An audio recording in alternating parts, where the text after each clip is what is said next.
Halo guys, balik lagi bersama Bang Theo di sini. Kali ini Bang Theo akan melanjutkan cerita Again the Sky Supreme. Buat kalian yang penasaran, langsung saja ya simak video kali ini. Tanyun memeriksa ranah para orang-orang dan binatang. Ditemukan bahwa selain Xuan Yuanro dan Wuxin yang telah dipromosikan menjadi dewa transformasi manusia, dan Xiaolongse telah menjadi binatang dewa transformasi manusia, orang dan binatang lain masih merupakan Tianjun. Tanyun tahu bahwa alasan mengapa Xuan Yuanro, Wuxing Shangsheng, dan Xiaolongse dapat dipromosikan adalah karena ranah dua orang dan satu binatang di masa lalu pernah memiliki ranah ini. Oleh karena itu, latihan dua orang dan satu binatang ini dua kali hasil dengan setengah usaha. Adapun Shen Shubing, Toba Yingying, dan Dongfang Yushu, jika mereka ingin maju dari Tianjun tingkat 9 ke ranah dewa transformasi manusia, itu akan jauh lebih sulit. Selain itu, yang membuat Tanyun cukup heboh adalah dia mengetahui bahwa istrinya Ji Yuyan telah melangkah ke ranah dewa hukum surga. Meskipun Tanyun bersemangat tentang ini, dia tidak terkejut karena ketika Yuyan bangun, dia sudah berada di ranah Tianjun tingkat 9. Dia telah menghabiskan bertahun-tahun di pagoda, itu normal. Lagi pula, ketika Yuyan dulunya adalah dewa abadi, dia sama seperti ketika Tanyun adalah Huming Supreme. Tanyun menarik kesadarannya dan hendak meninggalkan pagoda ketika suara Toba Yingying terdengar di benaknya. Kakak, setelah kamu berhasil mengatasi bencana, aku memiliki sesuatu yang penting untuk didiskusikan denganmu. Baiklah, aku akan kembali padamu ketika aku dipromosikan. Setelah transmisi suara Tanyun, dia menghilang dari udara tipis, dan pada saat berikutnya, dia muncul di istana Dewa Hongmeng. Tanyun mengerutkan kening, seolah-olah dia telah menemukan sesuatu. Ekspresinya menjadi serius, berubah menjadi sinar ungu, dan muncul di puncak gunung Hongmeng. Tanyun mendongak, melihat ratusan retakan kehancuran besar muncul di atas kota Dewa Hongmeng. Mereka tampak sangat ganas, seolah-olah kekosongan di atas kota akan runtuh dan hancur kapan saja. Melihat ratusan retakan kehancuran, rasa tertekan muncul di hati Tanyun. Dia tahu bahwa jika dia tidak bisa membalas dendam sebelum alam semesta dihancurkan, semua makhluk akan mati dalam penghancuran alam semesta.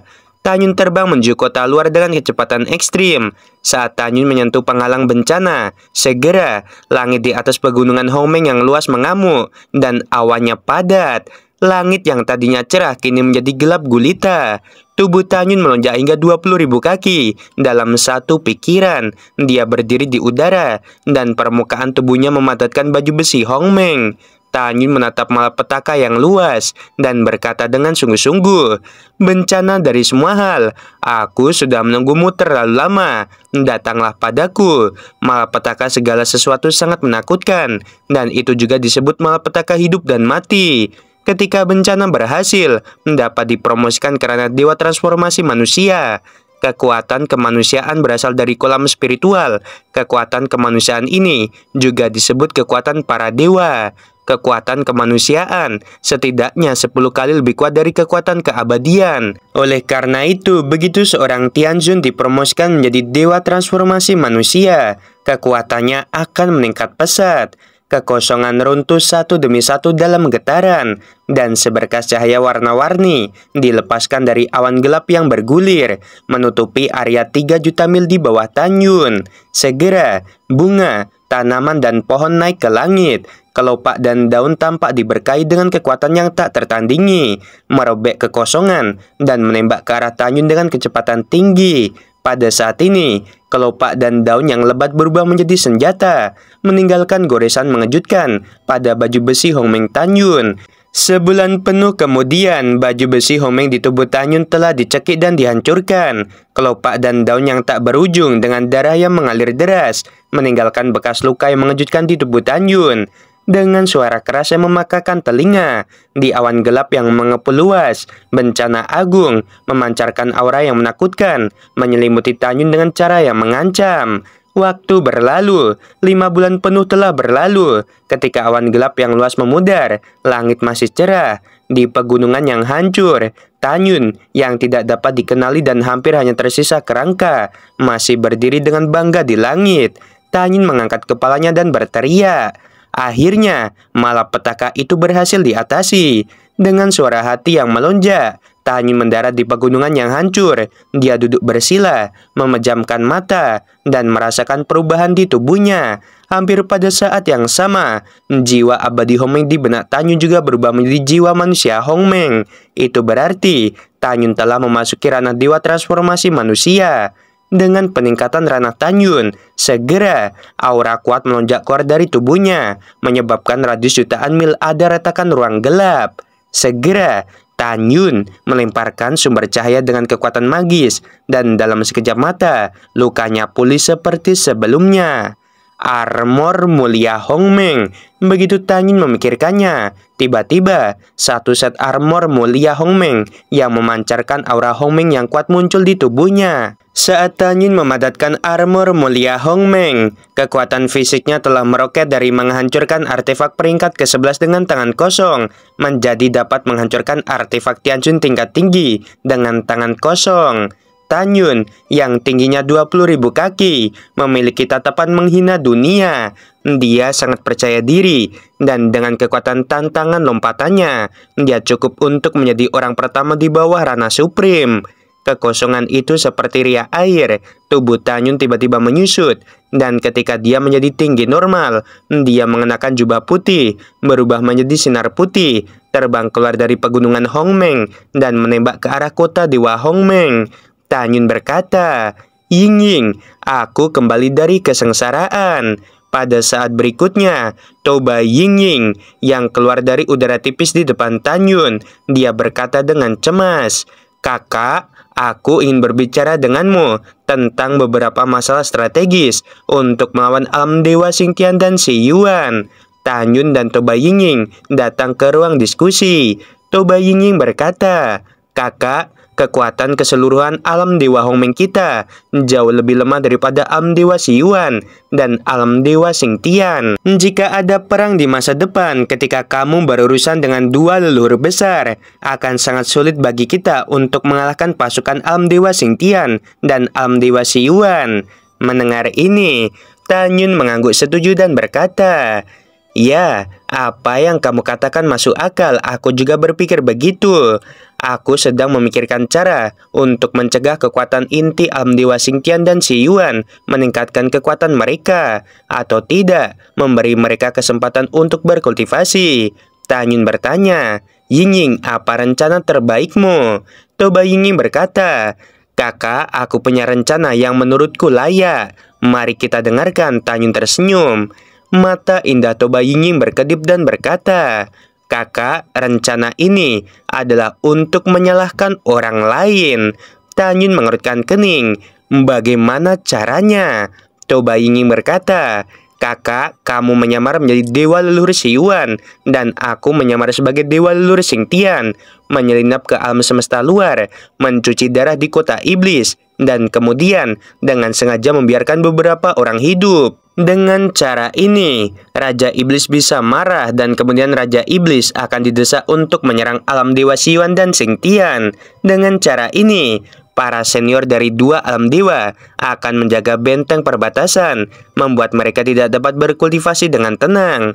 Mendengar itu, Tanyun bertepuk tangan dan berkata, "Sangat bagus, tapi aku khawatir hanya membantai satu kota tidak akan memprovokasi Raja Iblis. Harus menghabisi iblis yang paling dihargai oleh Raja Iblis. Juga, aku kebetulan ingin pergi ke lembah iblis api di alam semesta luar untuk menemukan api tingkat tinggi. Sebelum aku pergi, aku ingin membuat Changsun Xuanqi dan Dewa Leluhur Xi Yuan tidak dapat hidup dalam damai." Toba Ying-Ying bertanya, "Kakak, kapan kita akan pergi?" Tanyun berkata, "Aku akan berangkat nanti, sementara kamu jangan pergi. Alam dewa Hongmeng membutuhkanmu untuk bertanggung jawab. Sebaiknya kamu berlatih. Sekarang kakak iparmu Yuyan telah dipromosikan menjadi dewa hukum surga. Aku bisa memintanya untuk menemaniku. Ngomong-ngomong, setelah tiba di alam semesta luar, jika memungkinkan aku akan pergi ke Bailianer dan bertanya padanya tentang situasi alam semesta luar." Mendengar itu, Toba Ying-Ying berkata, "Kalau begitu, kamu dan kakak ipar perempuan harus lebih berhati-hati." Setelah itu, Toba Ying-Ying memasuki pagoda untuk mundur dan berlatih. Tanyun memanggil istrinya Yuyan. Setelah Tanyun memberitahu Ji Yuyan tentang rencananya, Ji Yuyan mengangguk. Tanyun membawa Ji Yuyan dan terbang keluar dari istana. Kemudian berpegangan tangan, keduanya terbang keluar dari kota. Dalam perjalanan, Ji Yuyan bertanya, "Suamiku, bagaimana kita meninggalkan alam dewa Hongmeng?" Tanyun berkata sambil tersenyum, "Di ujung utara alam dewa Hongmeng, ada kekosongan yang menghubungkan alam dewa Hongmeng dan alam dewa Xingtian. Kekosongan pesona di sini cukup lemah. Aku tidak sengaja menemukannya ketika masih menjadi Hongmeng Supreme. Sekarang, aku akan membawamu melewati pesona. Pertama, balas dendam 9 dewa besar yang ada di alam dewa Xingtian. Pada awalnya, 9 dewa itu memasuki alam dewa Hongmeng dan membantai bawahanku yang tak terhitung jumlahnya. Terakhir kali, aku memasuki alam dewa Xingtian karena ranahku terlalu rendah. Aku hanya bisa melakukan sesuatu pada klan mereka. Sekarang dengan kekuatan kita, mudah untuk menghabisi 9 orang ini. Selama mereka mati, dewa leluhur Xingtian akan sulit tidur." Waktu berlalu dalam sekejap mata 3 tahun kemudian. Dengan kecepatan terbang Tanyun dan Ji Yuyan, mereka mencapai ujung utara alam dewa Hongmeng dan datang ke penghalang yang menghubungkan alam dewa Xingtian.